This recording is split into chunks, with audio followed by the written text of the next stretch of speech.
I would I'll just talk about my experience. And I think in general that when we do things that are outside of our window of tolerance, it's going to feel depleting or draining, or it's going to be more activating of our. For me, it feels more draining. So I'm not all that great with social interaction. With some people, not a problem whatsoever. Close friends, family. I'm very much an introvert, but I would liken that to a mild shutdown. This ongoing debate that I have about this. So I've lived in a shutdown state my entire life, for the most part.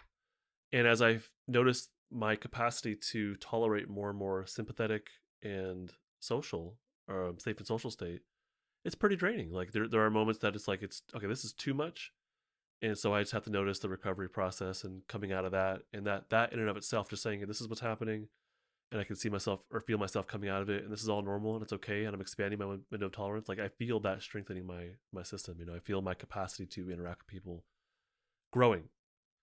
Uh, People that I don't necessarily feel comfortable with is what I mean. So yeah, for me it feels depleting. It feels draining. It feels challenging.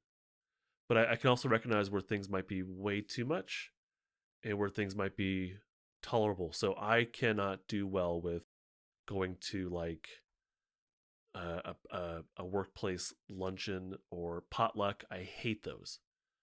It's not just that I hate them. Like I feel way drained. Like it's too much for my system. I'll hide in a corner and talk to someone I know.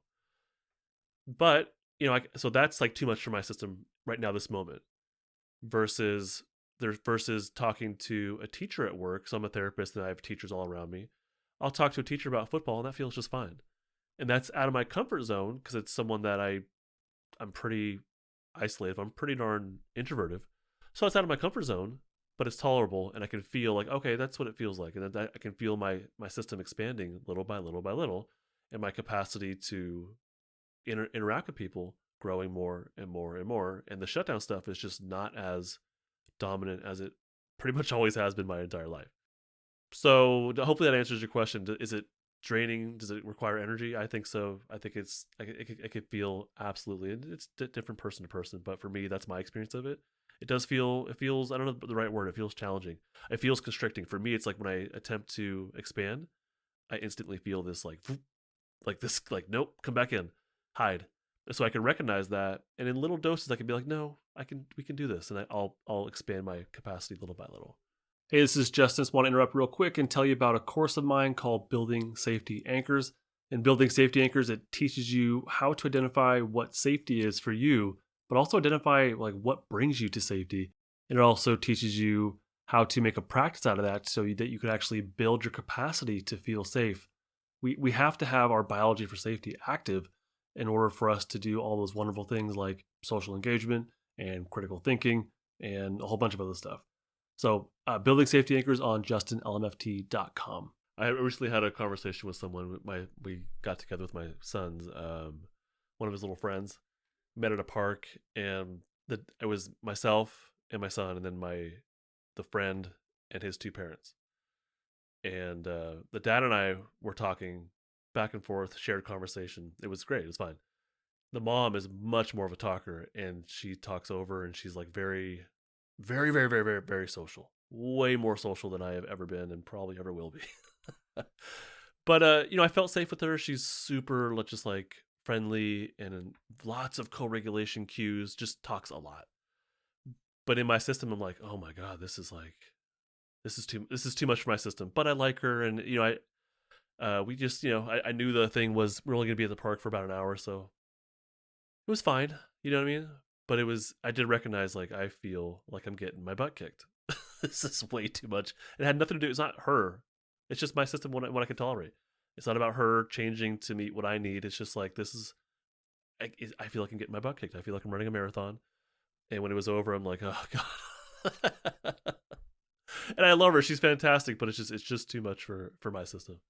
After we go through something that's challenging, hopefully not too much.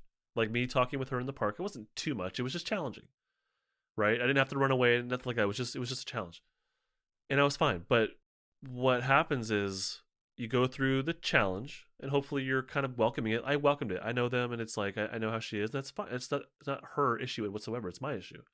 And so I'm like, hey, I want to be with these people, and this is going to be a challenge. Okay, but I can handle it.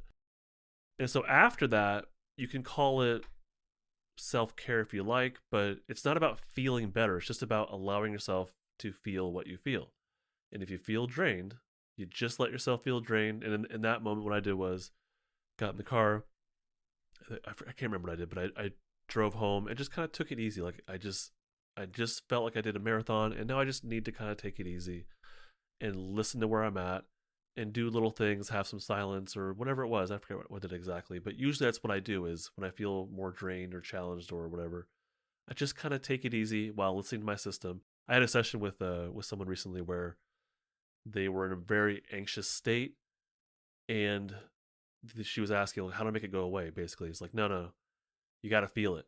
You don't have to, but what I recommend is that you allow yourself to say, hey, what's happening within me, and what's the next thing that I need. Actually, no, it wasn't anxiety. It was shutdown. It was shutdown stuff. And I said, well, what's the impulse your body has? And the impulse was to be on the couch in silence, maybe watch some stuff on a cell phone, but just to kind of be still, be silent, be quiet, have low stimulation. So that's we can call it self care, but really it's like that's just what my body needs, and that's okay. And so let that happen without judging, and then you'll notice if you can mindfully do that, you'll notice your body start to come out of that, and you'll feel some shifts happening, some more of the sympathetic flight fight stuff, not out of defense. More it'll come more in your system. More of that safety stuff will come in your system. Yeah, but you have to kind of just say, hey, what do I need? And it's okay to feel what I feel, and let me just kind of go do that. That's different than making the feelings go away by self care through a bubble bath. Like that's not what I'm talking about. So that's why I think self care and what I'm talking about are slightly different. You can call them similar, but it's not about making the feelings go away. It's about recognizing I just went through this, and that's just challenging for me. No, there's no judgment needed. Nothing, no judgment involved. It is what it is. And right now, my system needs some quiet. And okay, let's do that if you can, or maybe it has to wait till the end of the day. That's fine too. And that's where if you can mindfully do that and allow yourself to come out of it, that's where the real, I think, distress tolerance can build. If you ignore it, that doesn't help. But if you can come out of that and climb your ladder and you can feel, oh, so this is what I felt like then, and now I do feel more of that stuff coming back in my system, that's where our window of tolerance can continually grow. So it's kind of like we have to challenge it and then recover, and then challenge and recover.